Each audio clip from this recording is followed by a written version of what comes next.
Assalamualaikum warahmatullahi wabarakatuh. Kenalkan, saya Dr. Desi Kaliana yang bekerja di Rumah Sakit Jiwa Banda Aceh sebagai psikiater. Saat ini saya akan menyampaikan tentang metode komunikasi efektif di petugas itu sendiri.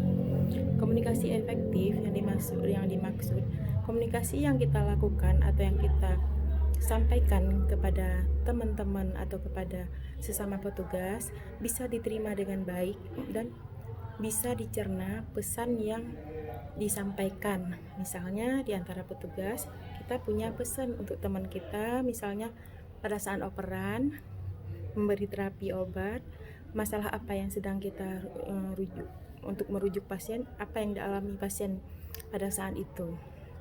Nah, dalam komunikasi kita perlu melibatkan beberapa teknis, misalnya bukan teknis ya, apa itu namanya, misalnya kita melibatkan seperti bahasa harus mudah dimengerti, dicerna dan dipahami oleh lawan bicara.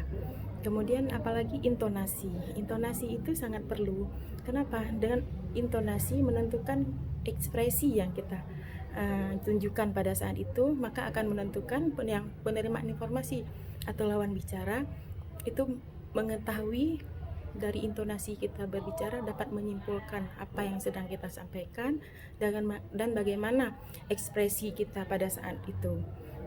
Nah, setelah intonasi itu adalah ada yang namanya gaya bicara atau body language. Bukan gaya bicara, body language itu gerakan tubuh mungkin. Gerakan tubuh itu juga menentukan bagaimana apa yang kita maksud pada saat kita berbicara di situ, tampak kita sopan, kemudian bisa diterima oleh teman kita, dan juga bisa menentukan dengan body language kita juga bisa menunjukkan bahwa kita itu sedang berkomunikasi dengan menggunakan misalnya bahasa tubuh kita. Kemudian adanya kontak mata. Kontak mata itu untuk menentukan kita itu menunjukkan fokus atau kita itu konsentrasi dengan apa yang kita sampaikan dan apa yang disampaikan oleh orang lain. Kemudian dalam komunikasi ini sangat penting yang dilakukan yaitu membina kepercayaan, menciptakan empati dengan teman-teman sehingga kita bisa melakukan komunikasi yang bagus. Komunikasi yang tidak sehat misalnya yang dihindari yaitu terjadinya miskomunikasi.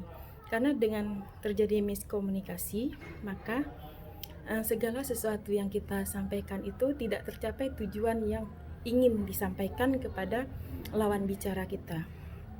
Ini misalnya saya sudah merasakan pada tahun 2013 saya juga pernah bertugas sebagai TKHI.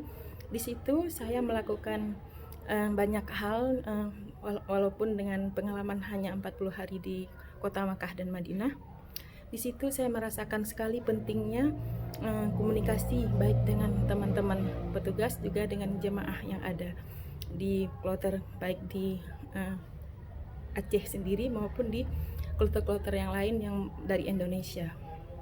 Nah, di situ saya menerapkan tentang komunikasi efektif pada teman-teman baik dengan jemaah, maka mereka dengan mudah saya bisa melaksanakan tugas saya dengan baik. Karena dengan melakukan komunikasi yang bagus, mereka mengerti apa maunya kita, apa yang ingin kita sampaikan, dan bagaimana maksud dan tujuan dari penyampaian kita. Nah, mudah-mudahan insya Allah kalau bisa bertugas di tahun ini, kita bisa menerapkan ilmu ini semua dan bisa membuat teman-teman kita nyaman, bisa bekerja sebagai tim yang solid untuk melakukan pelayanan terbaik bagi tamu Allah Subhanahu wa taala. Kemudian saya di sini kepingin menyampaikan bahwa dengan komunikasi efektif saya sudah merasakan banyak manfaat dan sedikit mudarat yang saya terima, sehingga saya bisa menyampaikan ini semua karena saya pernah mengalami pengalaman di tahun 2013, dan supaya dengan pesan-pesan yang saya buat role play di komunikasi efektif yang sebelumnya mungkin menjadi contoh dan semangat buat teman-teman untuk melakukan ibadah di sana, yaitu ibadah dalam rangka pelayanan jemaah haji, yaitu tamu Allah yang dapat kita dedikasikan diri di sana, insya Allah. Kemudian hal ini semua sangatlah indah, tidaklah sulit. Mungkin ini saja yang bisa saya sampaikan. Semoga bisa bermanfaat bagi khususnya saya, juga bagi teman-teman semua. Demikian, Assalamualaikum warahmatullahi wabarakatuh.